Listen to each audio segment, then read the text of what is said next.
오늘 주님의 날을 맞아 주님 앞에 나온 우리 하송의 모든 믿음의 식구들 한 사람 한 사람 심령 위에 이 하나님께 예배하는 우리 믿음의 사람들에게 하나님의 무한하신 사랑하심과 우리 구주 예수 그리스도의 크고 놀라우신 은혜와 도우시고 복을 내려주심이 지금부터 영원까지 늘 함께 계시기를 주님의 이름으로 축원합니다. 우리 성도님들 가운데 늘 보던 대로 저를 보시던 분도 계실 거고 오랜만에 저를 보시는 분도 계실 겁니다. 제가 지난 화, 수, 목 3일 동안 목포에서도 차를 타고 1시간 서쪽으로 달려가야 하는 자은도라는 곳에 있는 리조트에서 우리 한국기독교장로회 총회 108회 총회 총대원으로 섬기고 돌아오느라고 수요일날 뵙지를 못해서 어떤 분은 오랜만에 보실 거고 어떤 분은 늘 일주일에 한 번 보던 그대로 보실 것 같습니다. 이번에 성도님들이 기도해 주시고 또 저를 염려해 주신 덕분에 이번 108회 총회가 성총회로 아주 잘 맞춰졌고 그리고 저는 법제부 서기로 우리 총회를 섬기고 돌아왔습니다. 이 모두가 우리 성도님들의 기도 덕분이요 염려하시고 또 하나님께 간절히 구했던 덕분인 줄 믿고 하나님께 감사드리고 우리 모든 성도님들께 감사를 드립니다. 감사합니다. 우리네 옛말에 호사유피 인사유명이라는 말이 있습니다. 호사유피 호랑이는 죽어서 가죽을 남기고 남길 유자를 쓰지요. 그래서 호랑이는 죽어서 가죽을 남기고 인사유명 사람은 죽어서 이름을 남긴다 하는 말입니다. 코끼리는 그 큰 덩치의 동물에게서 가장 귀한 것이 이 상아, 어금니입니다. 그래서 바로 상아기에 코끼리를 사냥하거나 또는 죽은 코끼리를 발견하면 그 큰 동물에게서 주로 가지고 가는 것이 상아를 뽑아 가지고 갑니다. 그리고 호랑이는 죽었을 때 그 가운데 가장 귀한 것이 고기도 아니고 가끔 보면 예전에는 호랑이 기름 든 연고라는 것도 나오긴 했는데 그 기름도 아니고 그 뼈도 아니고 호랑이의 가죽이 가장 귀한 것이라서 그것을 벗겨내는 것이 가장 큰 목표가 됩니다. 그래서 호랑이는 죽어서 가죽을 남긴다 하는 표현을 하는 것이지요. 그러면 사람이 죽으면 이름을 남긴다는 말의 뜻은 뭘까요? 그냥 이름이 그대로 남는다. 돌에 새겨진 이름이 남는다. 이런 뜻이 아니라 그 사람의 정신과 그 사람의 모든 행적까지 기억이 된다 하는 의미를 가지고 있습니다. 우리 가운데 누군가가 우리 18대 조 할아버지가 함자가 이순자 신자 쓰시고 그분은 임진왜란 때 거북선 타고 외적들과 싸우셨어 하면 다들 그 사람을 어떻게 보겠습니까? 모두가 우러러보고 그를 칭찬하고 그가 이야기한 이순신 장군을 치하하는 이야기로 그 순간 이야기들이 넘쳐나지 않겠습니까? 그런데 누가 또 우리 고조 할아버지 함자가 이완자 용자셔. 근대화하지 못한 조선에 일본의 군대와 지식과 재정을 끌어들여서 조선이 근대화될 수 있도록 크게 이바지하신 분이야 하고 그렇게 이야기하면 어떤 눈으로 그 사람을 바라볼 것이며 어떤 일이 일어날까요? 최소한 그 사람을 배관시하는 일이 일어날 겁니다. 배관시가 뭡니까? 흰 눈으로 본다는 뜻입니다. 우리 사람 눈은 흰자와 검은 자로 이루어져 있습니다.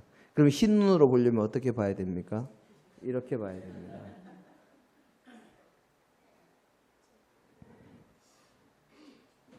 일제강점기가 조선을 근대화했다는 그런 말도 안 되는 소리에 다들 한마디씩 하는 일이 벌어질 것입니다. 실제로 일어나지 않아도 이순신 장군의 후손, 이완용의 후손 같이 있다면 무슨 일이 일어날지 눈에 훤히 보이는 듯한 상황입니다. 이 세상의 상황에서만 이렇게 사람이 죽어서 이름을 남기는 것이 아닙니다.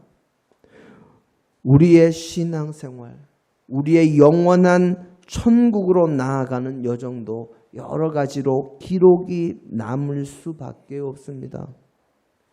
사람은 죽어서 이름을 남기는데 우리 성도님들은 이 세상을 떠날 때 어떤 이름을 남기기를 원하십니까?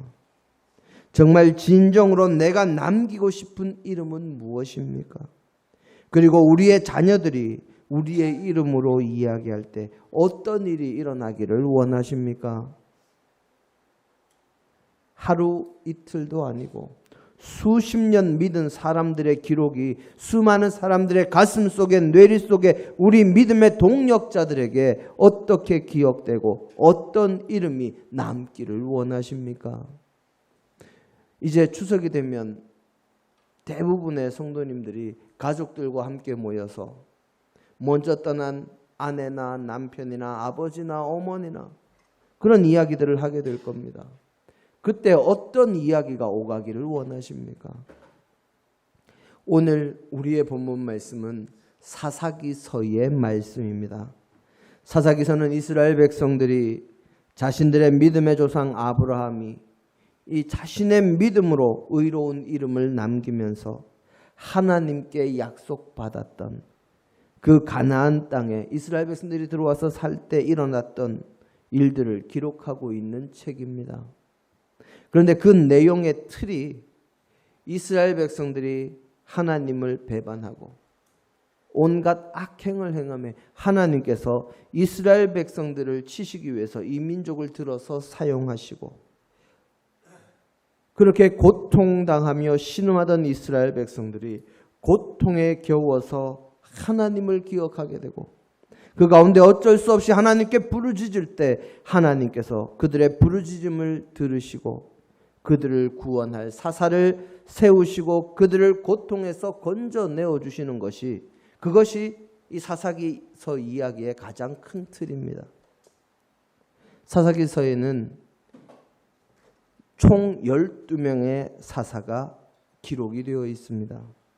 그런데 그 사사들 가운데 우리가 이름만 딱 들으면 그 사사가 어떤 일을 행했는지, 어떤 상황에서 이스라엘을 구원했는지, 어떤 어려움을 이겨냈으며 어떤 문제를 극복했는지, 또 어떤 실수를 저질렀으며 어떤 유혹에 넘어졌는지를 잘 아는 유명한 사사들이 있는가 하면 그 이름을 들어도 사사들 가운데 그런 이름이 있었나 할 정도로 그 이름에 대한 존재감이 미미한 사사들도 있습니다. 오늘 우리의 본문에 나오는 돌라와 야일은 우리가 그 이름을 들어도 정말 성경에 많은 지식을 가진 사람들이 아니고서는 그가 누구인지조차 알지 못하는 사람이 대부분입니다. 오늘 우리는 많은 이들이 알지 못하는 사사 돌라와 야일의 이야기를 통해서 함께 은혜를 나누는 시간을 가지고자 합니다. 사사기에 나오는 12명의 사사 가운데 그 이름의 비중이 참으로 미미한 사사 돌라와 야일, 어지간한 성경 지식으로는 이름도 기억하지 못하는 이 두 사람을 하나님께서는 어떻게 보고 계실까요? 오늘 우리의 본문에서 사사 돌라는 아비멜렉의 뒤를 이었다고 성경은 증언하고 있습니다. 그리고 그 후에 길르앗 사람 야일이 일어나서 22년 동안 이스라엘의 사사가 되었다고 오늘 우리의 본문은 기록하고 있습니다.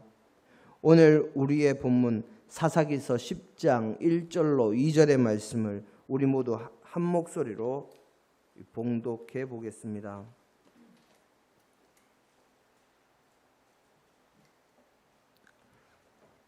아비멜렉의 뒤를 이어서 이사갈 사람 도도의 손자 부하의 아들 돌라가 일어나서 이스라엘을 구원하니라.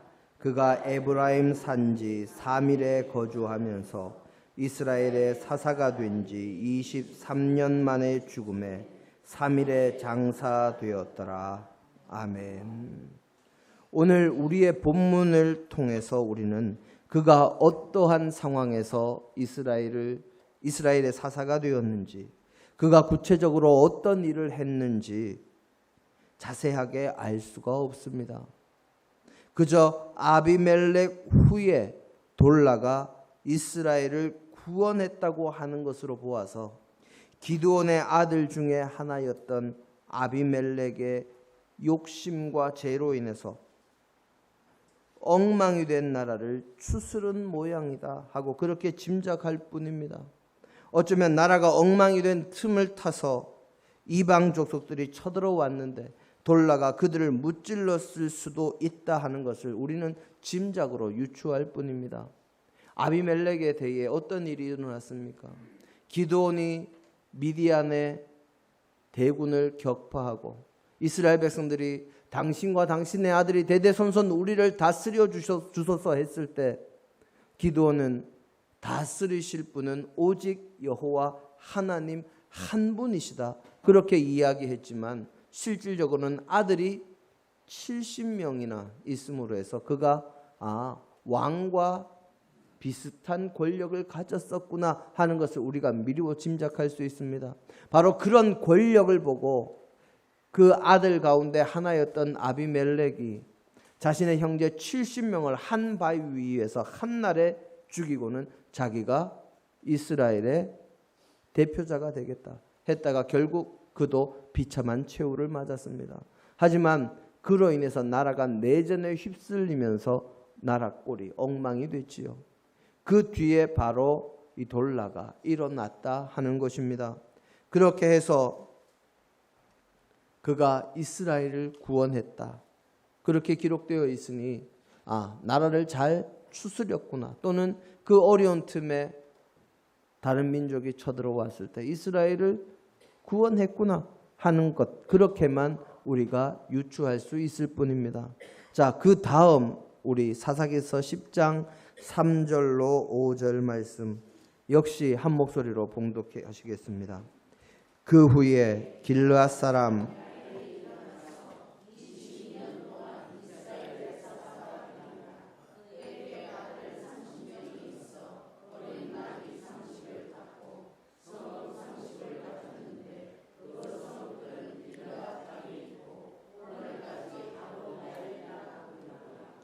야일이 죽음에 가몬에 장사되었더라. 아멘.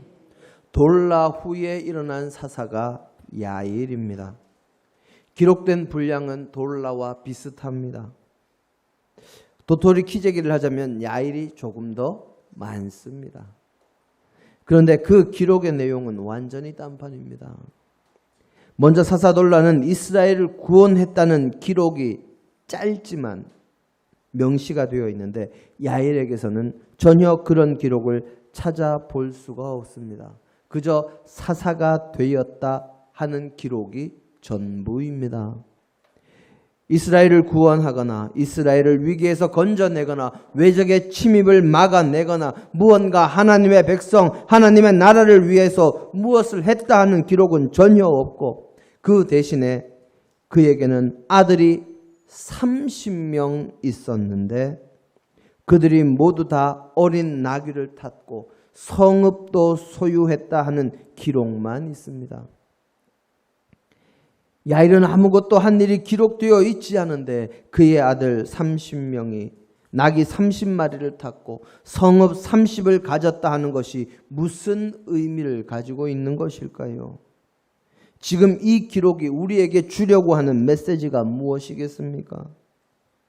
특별히 한 일이 없으면 차라리 그냥 건너뛰어서 다른 사사에 대해서 기록해도 되었을 것인데 그냥 사사 야일이라는 사람이 있었다. 그리고 그 뒤에 누가 일어났다 해도 될 것인데 왜 굳이 30 아들 그리고 30의 성읍이 그들에게 주어졌었다. 그리고 그들이 있던 동네가 하봇 야일이다 하는 기록을 왜 남겼을까요? 거리에서 운전을 하다 보면 가끔 아주 젊은 나이에 고급 외제차를 타고 다니는 사람들을 볼 수가 있습니다.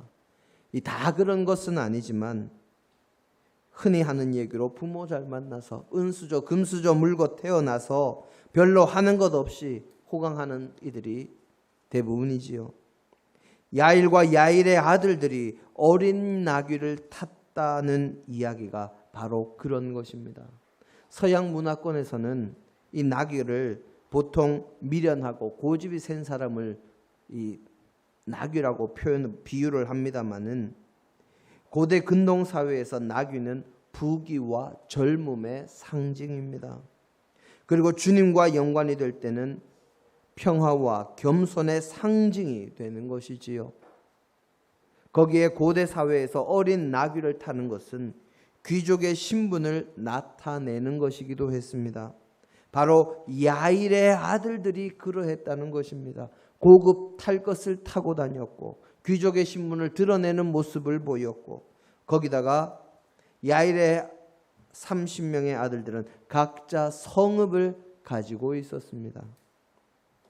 그 성읍들이 전부 길르앗 땅에 있었기 때문에 길르앗을 가리켜서 하봇 야일, 하봇은 동네 마을이라는 뜻을 가지고 있습니다. 그러면 하봇 야일은 야일 동네, 야일 마을, 야일의 소유가 된 지역이라는 뜻을 가지고 있지요. 길르앗 일대가 30개의 성읍이 전부 야일의 가문의 소유가 된 것을 나타내는 이야기입니다. 이 길르앗이 어떤 곳입니까? 암몬과 아모리의 족속들의 왕인 시혼이 다스리던 땅이요. 이 이스라엘의 북부 지역으로 기후가 다른 것보다 덜 뜨거워서 선선한 편에 들어가는 지역이라 비옥하고 살기 좋은 기후를 지닌 곳으로 후대에는 휴양지로도 손꼽히는 지역이 이 길르앗 지역입니다. 요즘으로 이야기하자면 이스라엘 백성들이 차지한 이 가나안 땅 가운데 알짜배기라고 할 수 있는 것을 이 야일과 그의 자녀들이 차지했다라는 말이지요. 마치 왕처럼 호강하며 아들을 30명 낳으려면 딸은 몇 명 낳았을까요? 대충 30명 정도 낳았다고 생각하고 그러면 자녀를 60명을 낳으려면 우리네 옛날에 어머니들 7남매 8남매 낳아도 아내가 6, 7명은 최소한 있어야 낳을 수 있는 그런 숫자입니다. 그러니 얼마나 이 야일의 생활이 왕과 같은 권세를 지닌 것이었나 하는 것을 우리가 미루어서 짐작해 볼 수가 있지요. 이처럼 마치 왕같이 호강하며 많은 부유를 소유하고 자식들에게도 많은 땅을 소유하도록 했습니다. 우리나라 통일신라 시대 말기에 중앙의 정부가 약해지니까 지방의 유지라고 할 수 있는 호족들이 발로 득세했습니다. 그때 호족들이 소유한 땅이 워낙들 넓어서 산과 내가 그 땅의 경계가 될 지경이었다 하고 역사서는 기록을 합니다. 쉽게 말해서 말을 타고 하루 종일 달려도 그게 전부 다 한 집안의 땅이라는 이야기입니다.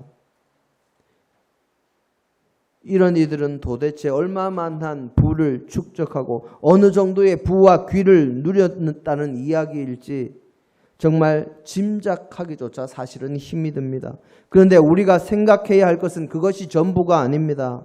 한 사람 한 가족에게 그 넓은 땅, 그 많은 부가 집중이 되면 그들이 살고 있는 지역의 수많은 백성들의 삶, 그들의 생활은 어떻게 된 것일까요? 조금만 생각해 보면 금방 답이 나옵니다. 그 지역에 살고 있는 사람들은 하나도 빠짐없이 바로 이 야일의 땅, 길르앗 땅에 살고 있는 모든 백성들은 한 사람도 빠짐없이 모두가 소작농으로 전락해서 힘겹게 갔을 것임을 우리가 어렵지 않게 짐작할 수 있습니다. 그 모든 성읍의 주인이 야일의 아들들이었으니 그곳에 있는 땅을 가진 모든 사람들 전부 소작농 되지 않았겠습니까?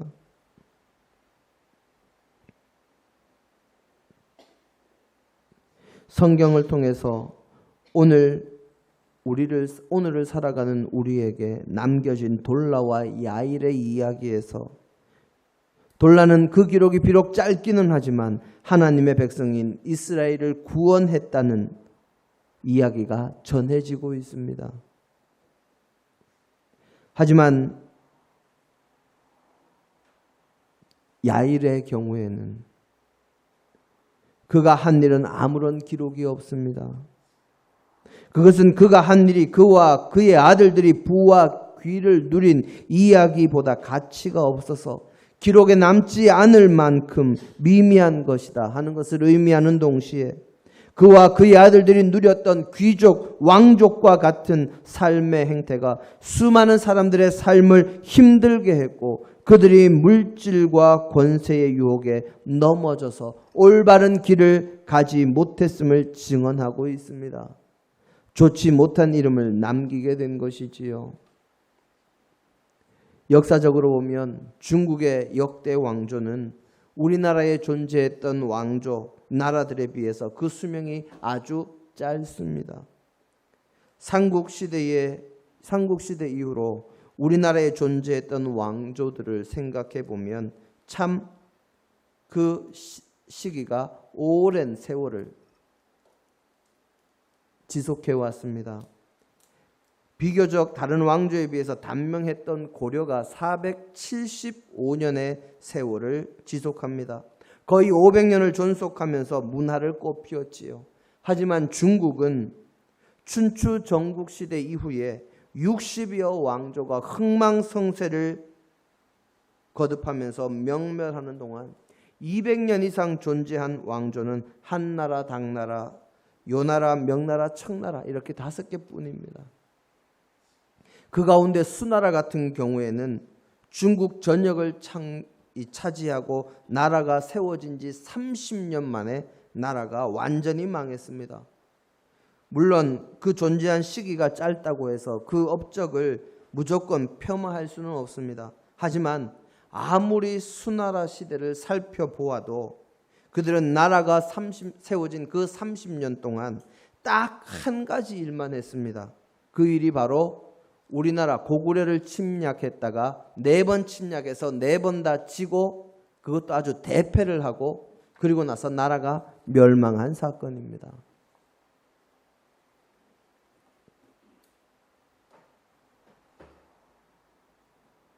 전쟁만 일으키다가 전쟁에 패해서 지고 말았지요. 완전히 주객이 전도된 상황입니다. 원래 전쟁은 나라가 부강해지고 나서 그 힘을 외부로 뻗어서 힘을 과시할 뿐만 아니라 더욱 많은 땅을 차지하고 국가를 든든히 하기 위한 목적으로 전쟁을 하는데 그 일로 나라가 망했으니 이런 어리석은 일이 없습니다. 결국 역사에 제대로 된 기록도 남기지 못하고 수치의 역사만 기록했을 뿐이지요. 사랑하는 성도 여러분, 야일이 이스라엘을 구원한 사사 돌라의 뒤를 이어서 이스라엘의 사사가 되어서 한 일은 아들 30명에게 어린 나귀 30을 타게 하고 길르앗에 있는 성읍 30을 주어서 알짜배기 땅인 길르앗을 하봇 야일의 동네, 야일의 땅으로 만든 일이 고작이었고 다른 것들은 기록할 만한 가치도 없어서 우리에게 전해지지도 않습니다. 결국 야일은 자신이 이스라엘의 주도권을 쥐고 이스라엘을 하나님 앞으로 인도해 가거나 이스라엘을 구원하거나 이스라엘에 무슨 이익을 끼친 것이 아니라 자신과 자신의 아들들, 즉 자신의 가족들만 호강하는 것에 그쳤습니다. 우리는 가끔 내가 주님을 믿은 지 몇 년이 되었다 하는 이야기를 합니다. 우리가 예수님을 수십 년 믿었으면 그 기간 동안 어떤 일을 할 수 있었을까요? 심리 상담하는 세미나나 심리 치료를 하는 이 강좌 세미나에 들어가면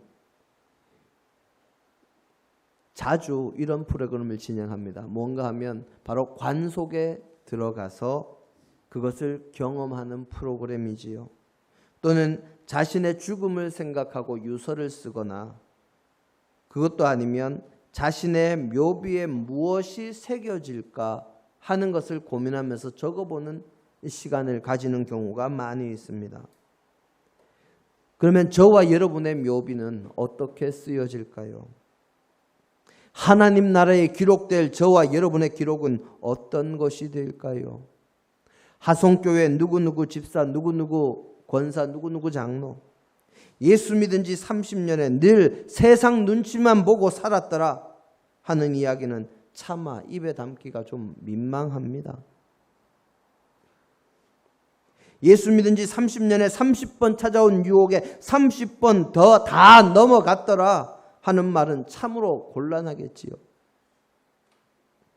기왕이면, 기왕 예수를 믿었으면, 주님의 백성으로 살았으면 한국기독교 장로회, 경복로회, 하송교회 누구누구 예수 믿은 지 30년에 그가 자신의 주변에 하나님의 뜻을 전하는 삶, 하나님의 뜻을 실천하는 삶을 살아가므로 그의 주변이 하나님의 뜻이 온전히 성취되는 역사가 일어났더라 하는 말을 들을 수 있어야 하고, 그런 기록을 남길 수 있어야 하지 않겠습니까?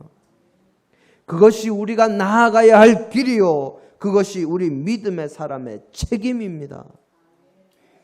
저와 여러분의 삶이 그렇게 평가되기를, 그렇게 이름을 남기기를, 그런 묘비가, 그런 기록이 하나님 나라에 남기를 주님의 이름으로 축원합니다. 함께 기도하십니다. 사랑으로 우리를 지키